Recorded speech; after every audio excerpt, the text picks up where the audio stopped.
Hello, and welcome to the Bounce Back Better podcast. Crikey, you're in for a treat today. I am going to be talking to somebody who has the secret to life.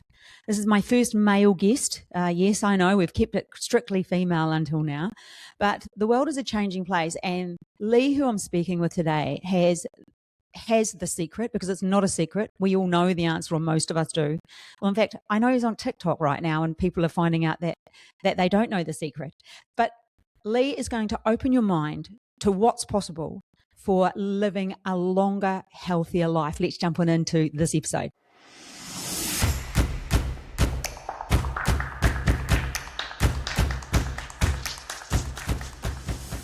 Hello, and welcome back to the podcast. Crikey, as I said, you are in for a big treat. I have got Lee Elder with me today, and a leaf blower in the background. But anyway, I've got Lee Elder. Now, Lee has the secret to longevity and health. And you don't want to be living a longer life if you're living a longer life unhealthy. You want to be able to have energy and you want to have a happier life. So he has the secret. He's written a couple of books. We're going to unpack all that. But before we get started, I'm going to read Lee's bio. So Lee is a fit 82-year-old and former all-round sports person, physical education teacher, life coach, columnist, and author of 2 popular health books. Yes, there's more to come. He's on a mission to both walk the talk and talk the talk with as many people as possible about their health and fitness, so we know he's in the right place. And as a former rest home owner and founder of Eat for Keeps, a program which helped thousands of people with weight and diabetes issues, he is well qualified for and passionate about people to increase the number of years that they live in good health. Oh my goodness, is that not the key? He also tries to act like someone who's 20 years younger than himself, and I would actually, that's what he gave me to read, and I'm saying, no way. He tries to act like someone 40 years younger than himself, and why not? And he succeeds at this most of the time.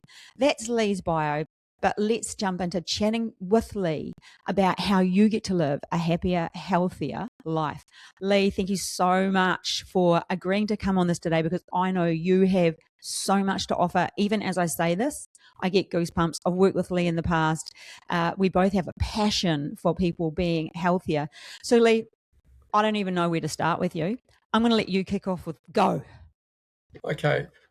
Well, Hilary, if I went back about 14 years, so I'm living at the Mount Maunganui, and climbing the mount every second day and playing golf and tennis and socialising. Gee, life was fantastic. And sort of I thought really, that probably thought back then that I was kind of immortal, you know? And so then in one particular week, my doctor said to me, my long-suffering doctor, said to me, look, Lee, you have to go on this blood pressure medication, right? It's the one thing that could trip you up. And he said, look, and while you're doing it, that inguinal hernia you got is not going to get any better. You're going to need to get that operated on, and you better stop doing chin-ups in the park and showing off. You're nearly 70, you know. So, and then to cap it all off, I'd had a colonoscopy the week before, and I had a ring from the surgeon. He said, look, Lee, he said, you've got this precancerous thing in your bowel. And he said, I'm recommending I take a quarter of your bowel out. So, you know, from going from, you know, the tennis and the drinking and having a great time, that my life's at risk. So that was a period of time, obviously came through it all, and things worked out really well. But I really had to think about what I wanted the rest of my life to be like. And I'd never even thought about it before, because after all, I was immortal, you know. And so what I thought was, I hated the idea of actually growing old, you know, and infirm. So I thought, I'm going to live like someone who's 20 years younger. And, you know, look, I've done this. Yeah. And, you know, it's been a great focus for me, and look, a great challenge. Sometimes I think, oh my God, you silly old fella, you know. But most of the time, look, it's working well. Look, it's who I sort of kick around with, the way I talk, the way I move. It's just the way I think as well, you know. I like to think being outward and open about things. So yeah, that's worked really well for me. So so in my lifestyle now, I don't recommend this to everybody, because I exercise several times a day, but I'm kind of hardwired for it. this is who I am. I'm an ex-physical education teacher. So I'm walking up and down the hills here in Devonport, Auckland. We're lucky here. We've got Mount Vic and North Head. Then I might play 9 holes of golf in the afternoon. I might go for another walk on other days when I'm not playing golf. Still play a little bit of tennis, do a lot of stretching. All the sporting injuries over the years, I've collected heaps of exercises from all the different physios. So I've kind of kept them up. 50 press-ups a day, and I go to the gym or work out with a stretchy band at home, doing resistance exercises. Look, these are the things you just got to do if you want to have a healthy weight in life. You know what I hear you saying, Lee, and you might have seen me have a heart because I so agree with you. What you had, what I call a BFO, your blinding flash of what is really the obvious at age 70. But realistically, you listening today, you know you're overweight. You know you've got way too much stress in your life. You know you're not getting enough sleep. You know you're not exercising enough. You know you're not eating properly. There are so many things that you know you're not doing, and yet you see them as a giant mountain, and you're going to wait until you get a wake-up call, which luckily Lee's was only a chat from the doctor. He didn't end up having the heart attack or the hernia exploding, or it didn't get to that point before he made the necessary change. And it is just vital that we realise that our health is our wealth, and the earlier we start looking after it, the better life that we live and have, the more energy we get to act the age we want, whether that's 20 years younger or 40 years younger. I 100% agree, Lee. So from there, like what were the lifestyle changes that you took, that the listener must take, and at what age do people need to start making these changes?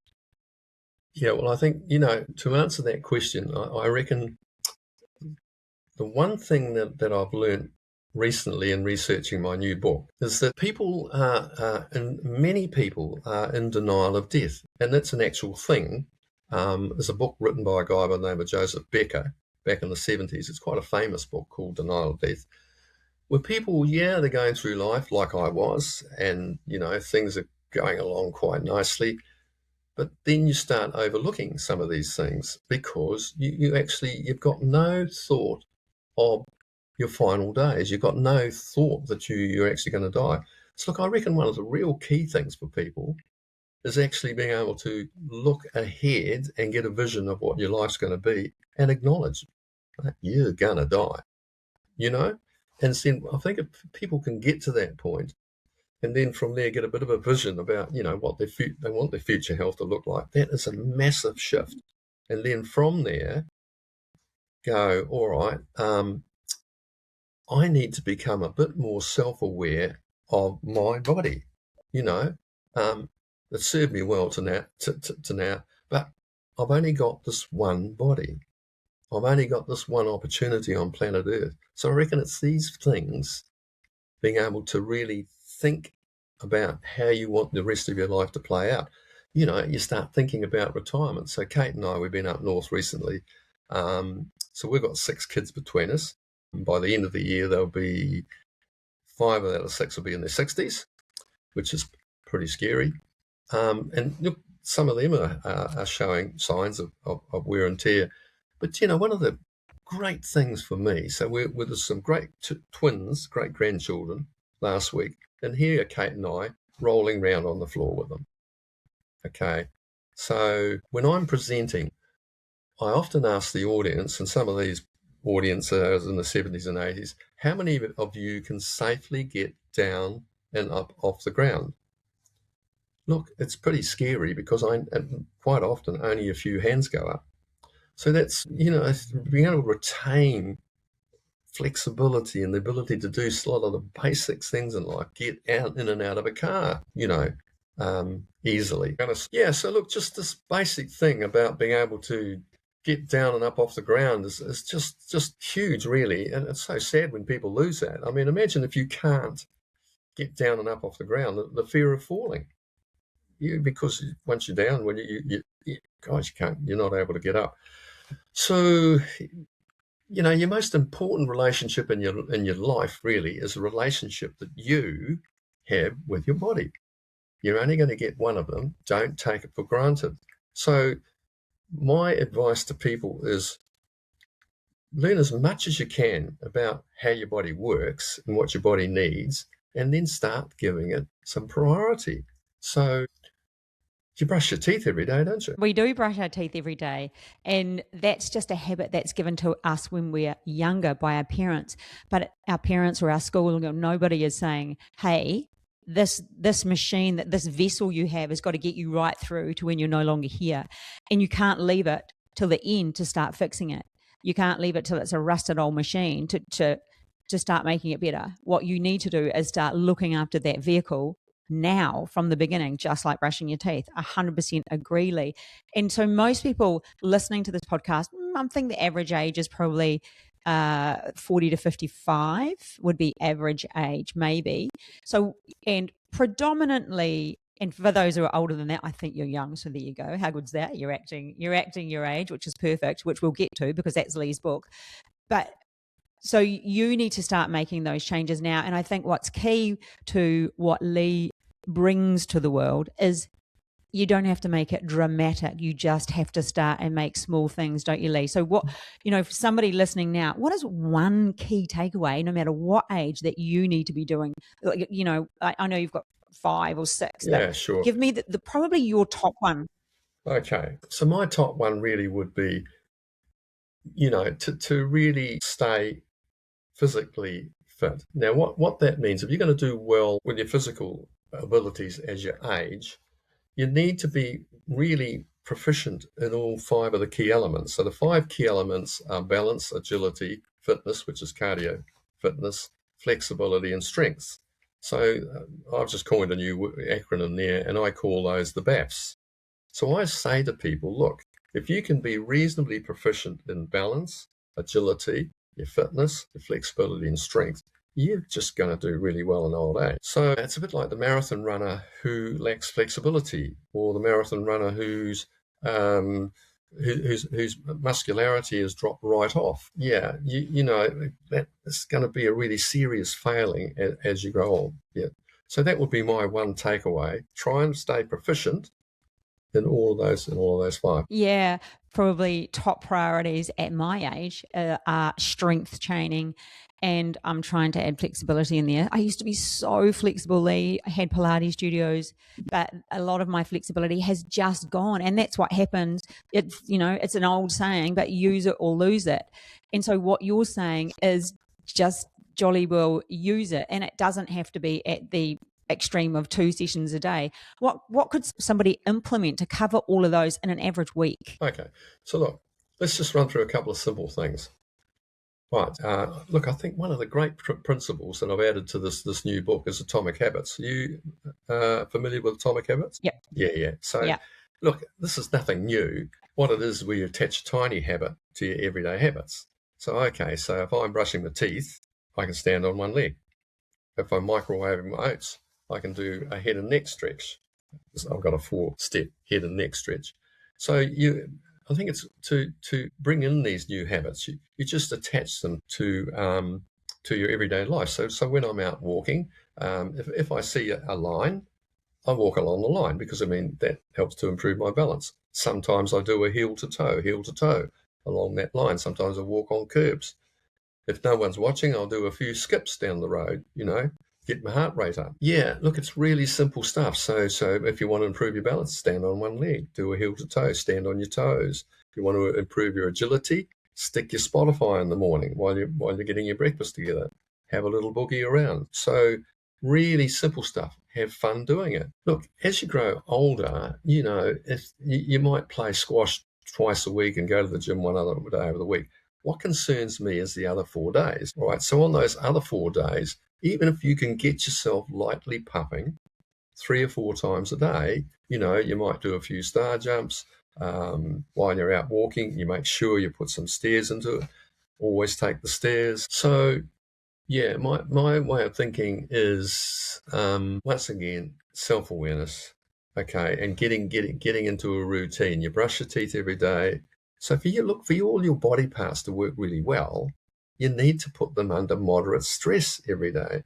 Right, let's move on from there to fitness. We've done fitness, so get yourself puffing lightly 3 or 4 times a day. Now, you and I talked about this the other day. Look, strength, your muscles are your metabolic powerhouse, eh? And you know it. So you think about this.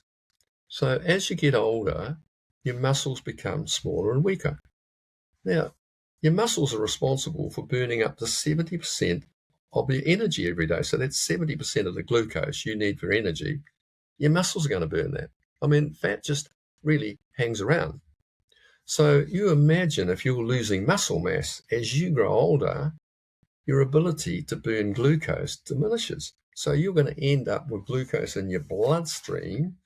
Blood sugar levels go up. Glucose, what happens in your bloodstream, like with diabetics, is that it actually lays down plaques. So from head to toe, your blood vessels are going to get narrower, which now that's the start of high blood pressure, stroke, heart disease, and so on, diabetes, amputations. So yeah, look, really doing some resistance training, getting the muscle groups, getting under some sort of resistance every day for me. Doesn't have to be massive. Lee, I love your concept of just, your little habit stacks where while you're waiting for your oats in the microwave or while you're doing one thing, just do a little bit of something else. So I think where people get caught up is I have to go to the gym for a full hour. I have to go to a whole yoga class. Yeah. And I think the minute we put rules around what we need to do, we start not doing them because I can only do it if it fits inside all of those rules. But what you're saying is just add it everywhere, and it absolutely works for people, and especially people who struggle with committing to that 1 hour of doing stuff. I myself started because I had the Pilates studios. I taught that for so long, stand on one leg when you're at the kitchen bench chopping the veggies for dinner. That was just normal. And it starts at about, I think it's, I can't hardly remember those stats, but I used to be quite proficient in them. I think it's from 40 we start losing our balance at an alarming rate. And that's because, like you say, we're not working on it. And it's something that we can do so easily by just standing on one leg or other similar stuff like you were talking about, walk along the line. Look, it's simple stuff. And you've got to find your own way. What I'm saying is not what everybody else is going to do. And the floor of your house, your kitchen bench, they're your friends. You can do press-ups on the kitchen bench. The back of a chair, you can do dips from the back of the chair, press-ups on the floor, planks, etc. And if you're starting from scratch, you let yourself go a bit. Do your planks off your knees. Do your press-ups off your knees. Just find a way to do it. Think, I've only got this one chance. I've got this one body, all right?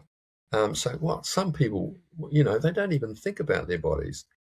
And so when something goes wrong, they're disappointed with their own body. They haven't stopped to think, well, it's me that's done it, It's all I'm partially responsible. No, hang on. I'm totally responsible. Yeah.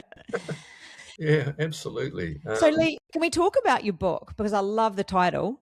Yeah. Don't Act Your Age. Show us the book. What is it called? There it is. Don't Act Your Age. We'll put a link below so anyone who wants to get themselves a copy, they can. I mean, how good is that? And who's that book? What age group is that for? Who is that book for? Yeah, well, so I reckon really age 40 up. Yeah. And our big thing with what we're doing, we're trying to get a bit of a movement going to raise awareness in this crucial area, trying to move health span closer to lifespan. So those last years are good value. So we're looking to make it intergenerational. So you think of kids. So I think of my kids, and I think of what are they thinking about me? They want to see me do well. They want to see Kate and I do well. Right. So all of our family, for all the generations, we want to see each other doing well. So this is one of the keys for me. So starting at age 40, all right, sadly it's starting to move towards middle age. And that's the time to get prepared, to become aware of some of the things you need to do. I mean, you're busy. You've got your families, you're taking your kids to gymnastics and Pilates and all the things that you do. You're busy with your work. Yeah, I mean, every time I'm talking about this stuff, it all comes back to that one thing of having this awareness of what you want the rest of your life to be like, to have an awareness of what your body needs. Yeah, and always come back to you brush your teeth every day, so you've got all these other different parts of your body crying out for attention. So let's talk a little bit about Eat for Keeps. Oh yeah, no, I'm pretty passionate about this stuff. So Okay.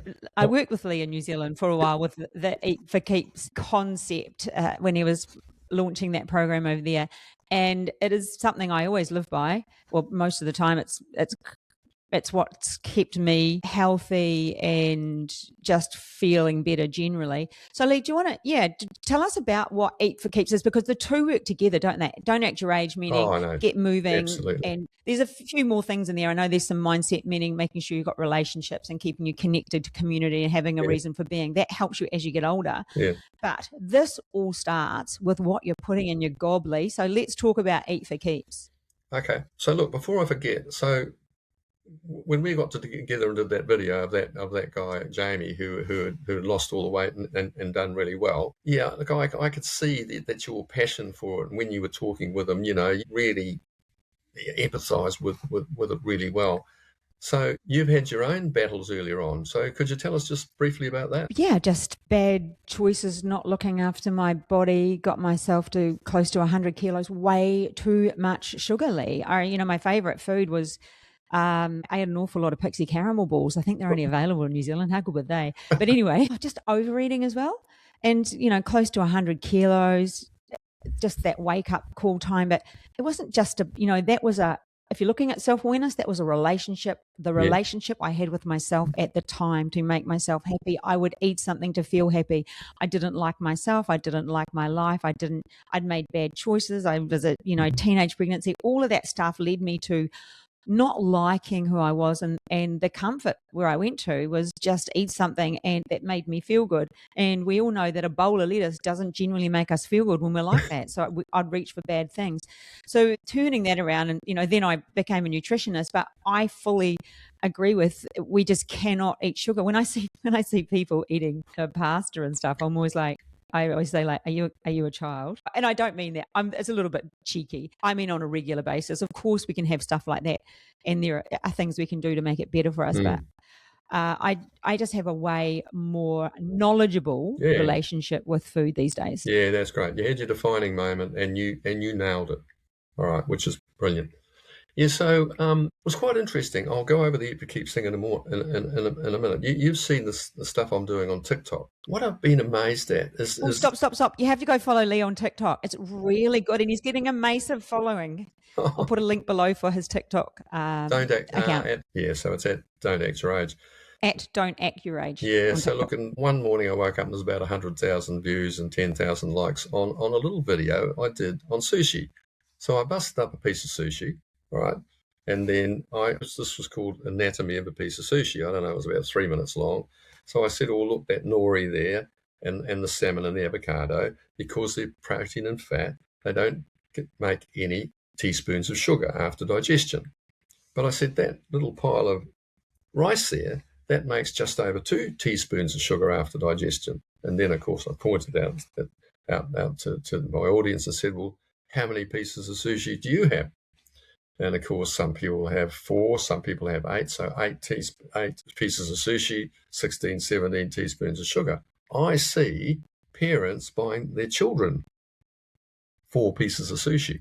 A 35 kilogram 9-year-old. So the sugar and the glucose is well hidden in this carbohydrate food. So it's after digestion that it shows up. So look, I'll talk a little bit about Eat for Keeps. So Kate and I had a rest home. We sold it in 2002 to Radius Health, moved to the Mount, where you and I met. So I thought I better do something useful. So I became a life and business coach and started coaching people around all sorts of things. All of a sudden, I was coaching most of them around weight and diabetes and other lifestyle things. So I put some resources together, and what I noticed, Hilary, was that most people were so confused about nutrition. I just talked about that little sushi video. They just didn't understand this basic stuff. So I think my strength was that I could make complex stuff simple, and that became Eat for Keeps. And we had a lot of success. So I started getting rings from local GPs, And in the end, we worked in about 6 or 8 medical practices there.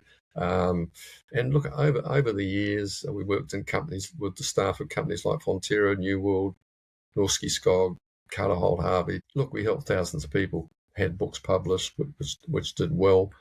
And then, so in 2015 to 17, I ran this challenge for medical practices called the Eat for Keeps Challenge. So we'd have weight loss across the board, sometimes 30, 40, 50 kgs. Diabetics being able, most of them being able to reduce their insulin, some of them completely off insulin. So you imagine you're not having to inject insulin anymore. It's a massive thing. Relief from sleep apnea, painful neuropathy with that sort of nerve issues in the lower leg would come right. BP, cholesterol markers all improved. Yeah, so yeah, it was really, really going well. Then, strangely, Kate said to me one day, or not strangely, really, she said, I'd like to go back to live in Whangarei where my girls are. So her 3 girls are there. So I thought, oh, well, off we go. Well, I just left it all up in the air. I mean, Eat for Keeps became a passive online program, had no succession plan. So how was that for business, Hilary? Pretty hopeless, I think. Anyway, so Not that great, but anyway. move on from there. I thought, oh, you move back to Whangarei, that's a good idea. Bye, everybody. And so we got a few years later, I lived in a retirement village here in Devonport, really fortunate, great place to live. And about 3 years ago, a number of people found out about my background and they said to me, why don't you write a book on aging well? So that's kind of what happened. But in writing this new book, with things like the BAFs, atomic habits, denial of death, some of the things we've already talked about, I think that the Don't Act Your Age challenge, which is the third part of the book, is a massive step up from the Eat for Keeps challenge. So look, we're trying to start a movement where we get as many people as possible to do the challenge, okay? And I know what the results will be. Many of them will be life-changing. We've got a website on Substack, and I've got about 1,200 subscribers at the moment. We need to build that up into a significant audience, get them talking to each other, get them talking about how they're getting on, sharing ideas. I think if we did that, we could come up with something pretty good. Lee, do you have a Facebook page? Because I know that, Substack is not something that everyone's familiar with, but Facebook is. I mean, we'll put the link to Substack and you can subscribe to Lee's email, which I received this morning, Lee. Thank you. Very knowledgeable, really, really interesting email. Good. And yeah, do you have a Facebook page as well, or any other mode of connection, or is it just through your Substack? So what I'm going to have to do is really scrub up, Hilary. So my Facebook page is Lee. It's time, Lee. Yes, it's time. So Lee Elder Writer, or you can go just to my page, Lee Elder. So you can find me there on Facebook. What I've been doing is focusing more on Substack, and what I need to do is from Substack, I need to repost everything onto my Twitter account and to Facebook. So watch this space. You're 82 and you're talking about Substack and Facebook and Twitter. Oh my goodness, there are so many people out there that can barely log into anything. So I think you are just the absolute proof in the pudding of all of the stuff that you talk about keeping yourself young. And it starts now. It starts at 40. You don't wait until it's too late. Yeah, the number 82 going on 83, look, it's just a number really. When you think about it, you got candles on your birthday cake. All right, that's your chronological age. The older I get, the scarier it gets. It's your biological age. So the biological age is the overall health of your trillions of your cells in your body. Now look, by making a few simple lifestyle changes, you can actually improve the health of all your body's cells. So think about it, from head to toe, you're improving your biological health. That means that the rate you're aging at decreases. You actually age more slowly. Yeah. So I don't know what my biological age is. There are blood tests to have that done. I should get that done sometime. I've seen people with Eat for Keeps change their cereal. So change from cornflakes to rolled oats, change their bread, go from a mighty white to a Vogels, start hydrating better, be aware that they need to break up long periods of sitting. 3 or 4 changes, they start to lose weight, they're eating more sustaining food, right?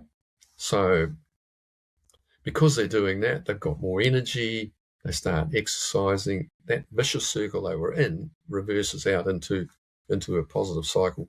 3 or 4 or 5 changes, stick to them, biological age improves. It's powerful stuff. Yeah. Lee, just talking about, the Eat for Keeps, and I think it's a really good read, and we'll put a link to that below too. It's definitely worth reading to understand just how to make those small changes like you're talking about.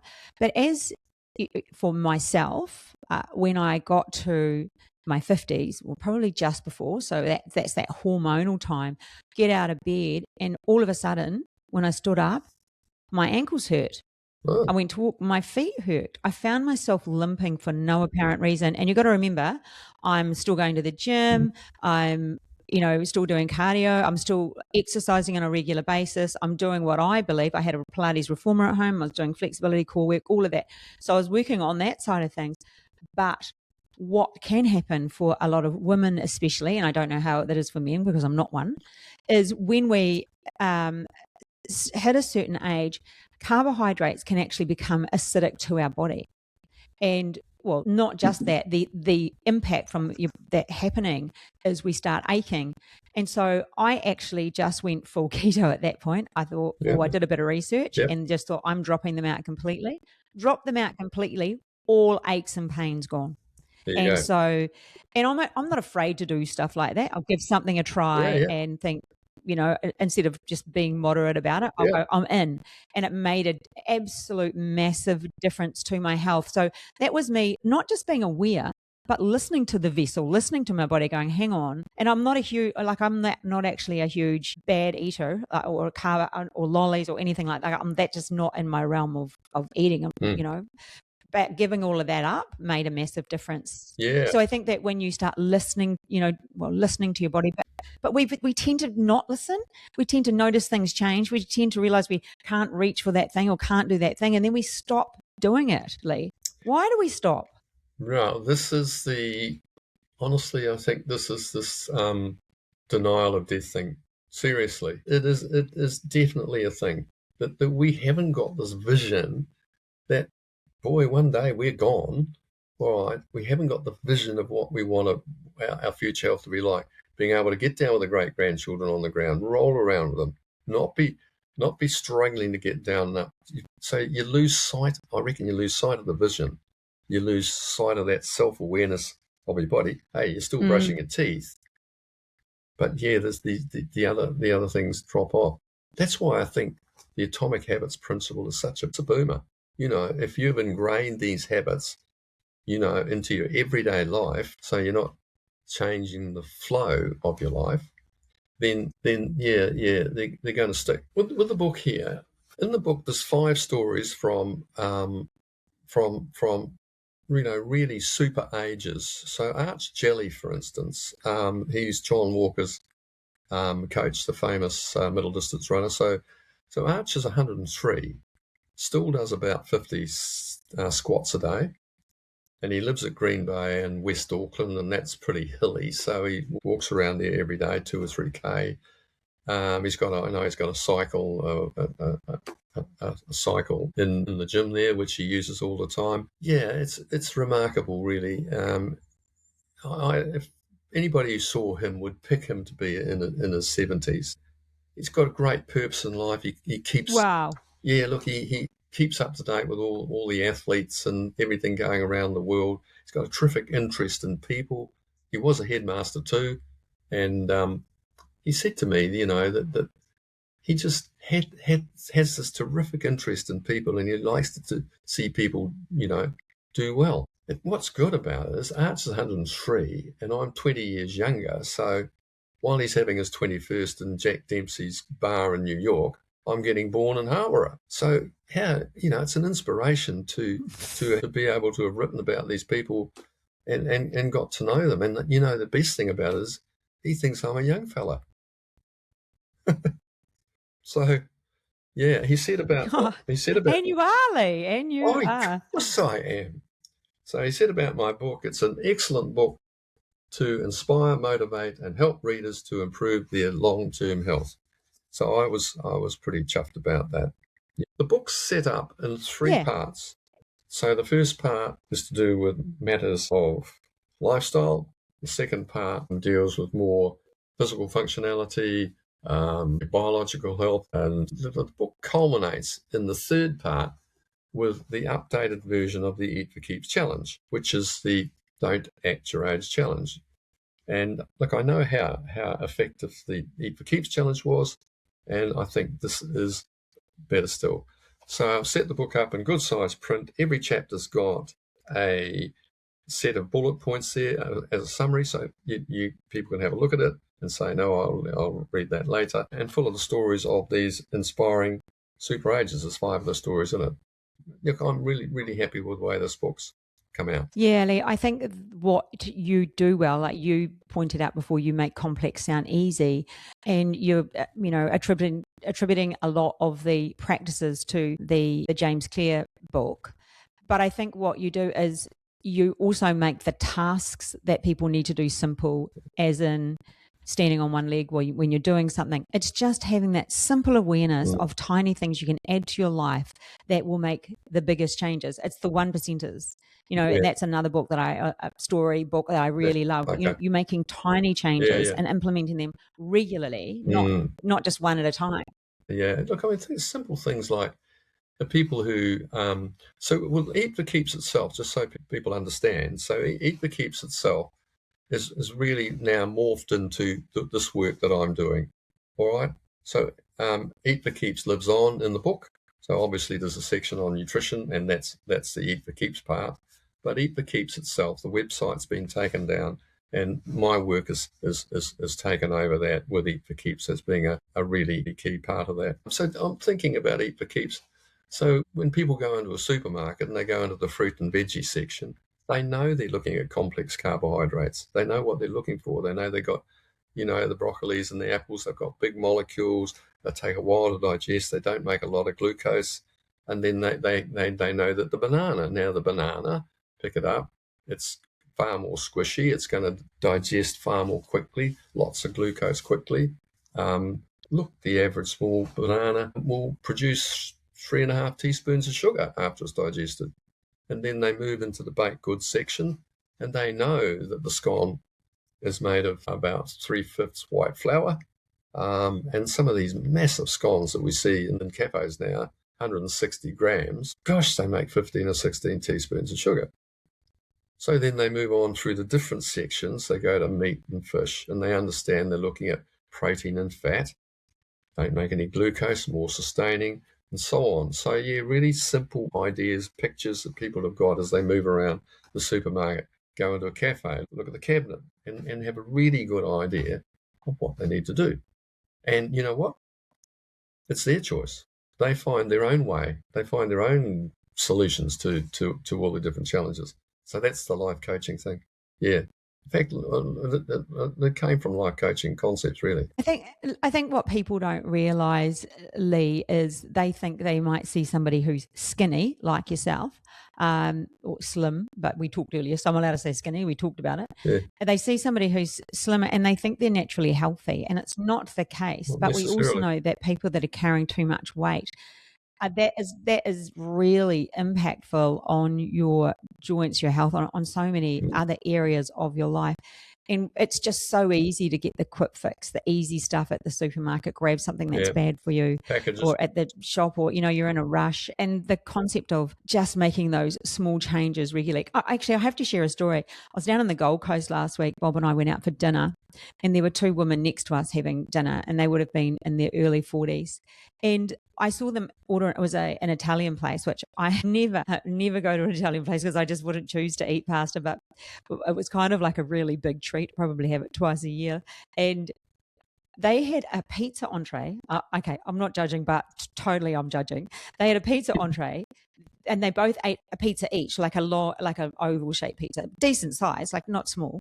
And then they both had a pasta main, and they drank a bottle of wine while they were there. We left and they were ordering dessert. And I just said to Bob, oh my goodness, did you see how much food they ate and how bad that is? And they were both like larger women. And it's obviously not something they do on a semi-regular basis. You don't get like that overnight. You are that person to get that big. And I've been there before, but we just have to start making better choices. And I thought to myself afterwards, they must feel absolutely terrible and be so used to feeling that terrible, so used to it that it's normal.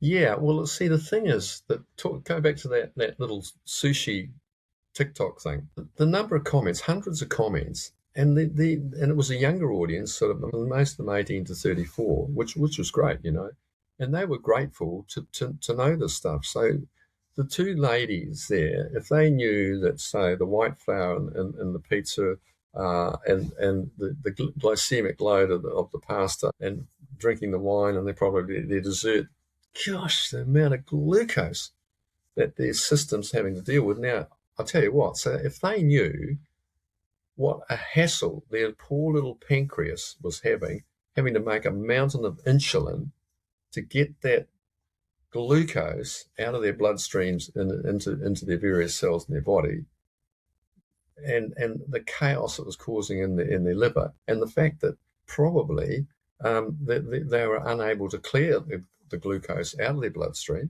excess has been stored as fat. Oh my golly! And then to keep doing it, the glucose in the bloodstream lays down plaque. So, I think a lot of what is getting people to have this simple, practical knowledge, okay, and then get this vision about how they want to go later in life, and then get the self-awareness of how their body works and what it needs. So we're quite excited about the future. I'm hopeful that quite a well-known New Zealand clinical psychologist who's really, really excellent at making psychological stuff simple and practical is going to come on board and help us, and we're looking to do some podcasts. So we're building a team. Look, I'm really grateful today, Hilary. It's great that you've taken the time to do this with me, and that we've been able to reconnect and share a lot of the stuff. Yeah. So, we're hoping we can really get something going which will build. So I know you'll get something going, 82 years young and still, fighting, acting 40 years younger, with the energy of, with the energy of somebody 40 years younger, which is, that's what we want. We want the energy. We want to bring that to life. We'll put some links below, but you can just find out about Lee's program. I think it'd be great for people. And if this is not for you, then it's for somebody and just say, hey, you should check this out. They're doing a challenge. It's like a life challenge. It's not going to be extreme. We need to get that out there. So we can have more people joining this, so we can all live longer, healthier, happier lives. So Lee, I think we'll wind this one up. Thank you so much. We'll put links below for everyone who wants to find out more about Lee Elder, about his book. I'll give you a few details. So so don't act your age. Living younger can be age defying. All right. And in New Zealand, the best way to purchase is go online to the Underground bookstore, and you'll find it there. If you're in Australia or elsewhere, it's available on Amazon, Kobo, or any of the others. Or you can just contact me if you're in Australia, and I can make sure you get a copy. Yeah. So, thanks again, Hilary. Postage is terrible. Get it off Amazon. Yeah. No. All right. Yeah, no worries, Lee. Thanks so much for talking. And I just really hope it all goes well. Congratulations on another book. And I can't wait to hear what the outcome is of the challenge. Thank you, Hilary. All right, everybody. Catch you next week. Bye for now. Cheers. Thank you very much.